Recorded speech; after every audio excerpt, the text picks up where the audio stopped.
வணக்கம். மந்த்ரா டிவி அன்பர்களுக்கு என் அன்பான வணக்கம்.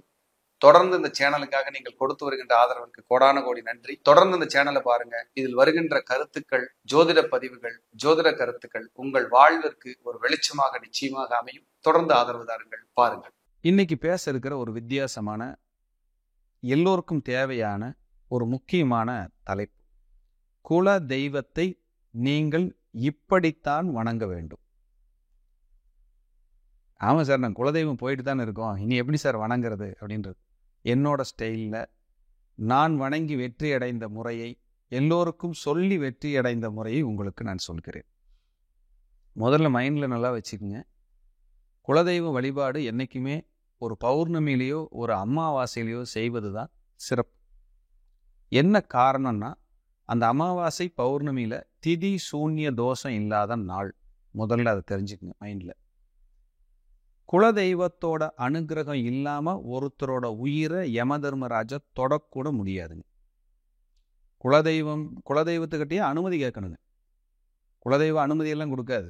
குலதெய்வத்துக்கிட்ட யம தர்மராஜா அனுமதி கேட்பாராம். இந்த மாதிரி நான் எடுத்துக்கிறேன், காலம் நெருங்கிருச்சு. அப்போ குலதெய்வத்தோட அனுகிரகம் உங்களுக்கு பரிபூர்ணம் இருக்கும்போது உங்களுடைய ஆயுள் ஆரோக்கியம் கூட நல்ல நிலைமையில இருக்கும் அப்படின்னு நான் சொல்ல வரேன். அப்போ குலதெய்வ பலம் இல்லை என்றால் ஒரு பலனும் இல்லை. குலதெய்வம்னா என்ன அப்படின்னா, உங்க முன்னோர்கள், உங்க அப்பா, உங்க பாட்டனார், உங்க முப்பாட்டனார் வழியாக அந்த இடத்துல நின்று வணங்குகின்ற ஒரு அற்புதமான விஷயம்தான் குலதெய்வம். குலதெய்வத்துக்கு போய் நீங்க நின்னீங்கன்னா உங்க கூட சாமி பேசுங்க. என் வர்க்கம், என் குலத்தவர்கள், என்னை சார்ந்தவர்கள் எப்போது வருவார்கள் என்று அந்த தெய்வம் ஏங்கி நிற்குமா பாருங்க, உடம்பு சிலுக்குது. அப்ப நீங்க போய் அங்க நிற்கும்போது, ஆஹா என் குழந்தைகள் வந்து விட்டார்கள் என்று அந்த குலதெய்வம் தேவையான அருளை கொடுத்துருமா. நிறைய பேர் சொல்லுவாங்க, சார் குலதெய்வம் போயிட்டு வந்தாலே சேர மாட்டேங்க சார். அதுக்கு நீங்க பிரசன்னம் தான் பார்க்கணும். பிரசன்ன ஜோதிடம் பார்த்து என்ன குற்றம் இருக்குன்னு முதல்ல தெரிஞ்சு அதை சரி பண்ணிக்கங்க. அதுக்கு பிரசன்ன ஜோதிடம் இம்பார்ட்டன்ட். இந்த குலதெய்வத்தை நீங்கள் எப்படி வணங்கணும்னு நான் முதல்ல சொல்லிடுறேன். உங்களுக்கு முதல்ல குலதெய்வம் போயிட்டு வந்தாலே பிரச்சனை வருது, குற்றம் வருது அப்படின்னா முதல்ல ஒரு பிடி காசு எடுத்துக்கங்க. அது ₹1 காயின்ஸ், ₹2 காயின்ஸ், ₹5 காயின்ஸ், எவ்வளோ வேணாலும் இருக்கலாம். ஒரு பிடி காசு எடுத்து மஞ்சள் துணியில் போட்டு உங்கள் குடும்பத்தில் இருக்கிற எல்லோருடைய தலையும் 3 முறை சுற்றி உங்கள் குலதெய்வ கோயிலில் குற்ற காணிக்கையை உண்டியில் செலுத்திடுங்க.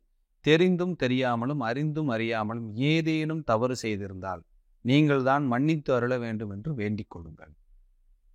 அதுக்கப்புறம் ரொம்ப ரொம்ப இம்பார்ட்டன்ட், நான் இந்த முறையை கண்டுபிடிச்சு நானே எடுத்து சொல்லி இன்னைக்கு நிறைய பேர் வெற்றி அடைஞ்சிருக்காங்க. அதில் ரொம்ப பர்ஃபெக்டான ஒரு விஷயம் என்னன்னா, ஆண் தெய்வமாக இருந்தால் அமாவாசைக்கும், பெண் குலதெய்வமாக இருந்தால் பௌர்ணமிக்கும் சென்று வழிபடுங்கள். இல்லை சார் எங்கள் கோயிலில் அமாவாசைக்கு தான் நாங்கள் வழிபடுவோம்னா அப்போ போய்க்குங்க, தப்பெல்லாம் இல்லை. நான் முறையை மாற்ற சொல்ல.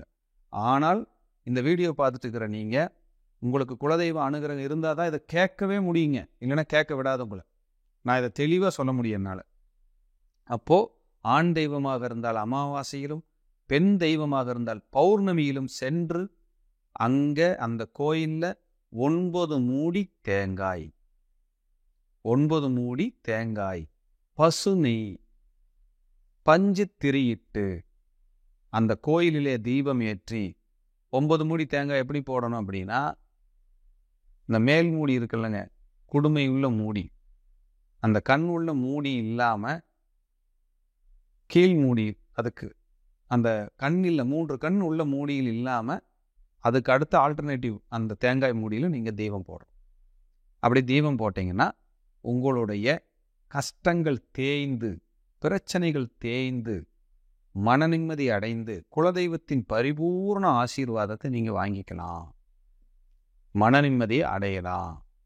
வளர்ச்சி, வெற்றியை நோக்கி நீங்கள் போயிட்டே இருக்கலாம் அப்படிங்கிறத நான் சொல்ல கடமைப்பட்டிருக்கேன். இந்த குலதெய்வ ஆசீர்வாதங்கிறது ஒரு மனிதனுக்கு மிக மிக முக்கியம்.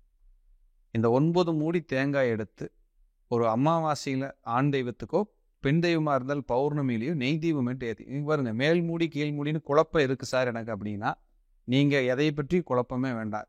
2 மூடிகளிலுமே நீங்கள் தீபம் ஏற்றலாம். அதுலேயும் குற்றம் கிடையாது. அதில் போட்டிங்கன்னா கொஞ்சம் எக்ஸ்ட்ரா உங்களுக்கு கிடைக்கும், அவ்வளோதான். மேல்மூடி கீழ்மூடின்னு போட்டுட்டு நீங்கள் குழப்பிக்க வேண்டாம். ஒரு தேங்காய் உடைச்சா 2 மூடி கிடைக்கும். 5 தேங்காய் உடைச்சிங்கன்னா 10 மூடி கிடைக்கும். மீதி இருக்கிற ஒரு மூடியை தானம் பண்ணிடுங்க.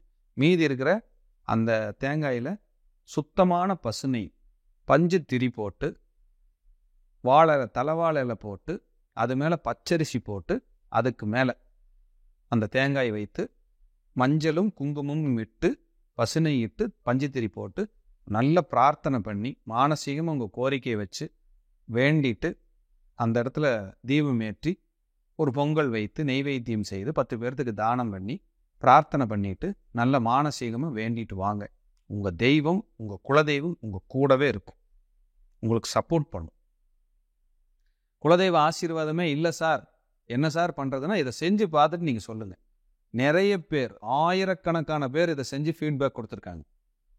சார் நல்லா இருக்கும், நிம்மதி கிடச்சிருக்கு, அடுத்த லெவல் நகர்றோம், ஹாப்பியாக இருக்குது சார் அப்படிங்கிறாங்க. இப்போ ஒருத்தங்க என்கிட்ட சொல்கிறாங்க, சார் எப்போ நாங்கள் குலதெய்வம் போனாலும் பாதி வழியில் எங்களுக்கு சண்டை வந்துடும் சார், எங்களால் எதுவுமே பண்ண முடியல, நாங்கள் ரொம்ப இந்த குலதெய்வுக்கு போகிறதுக்கு பயந்துக்குவோம், ஒன்று போகும்போது பாதி வழியில் சண்டை வந்துடும், இல்லை போயிட்டு வரும்போது எங்களுக்கு சண்டை வந்துடும் சார், இது தொடர்ந்துக்கிட்டே இருக்குது சார் அப்படின்னு சொல்கிறாங்க.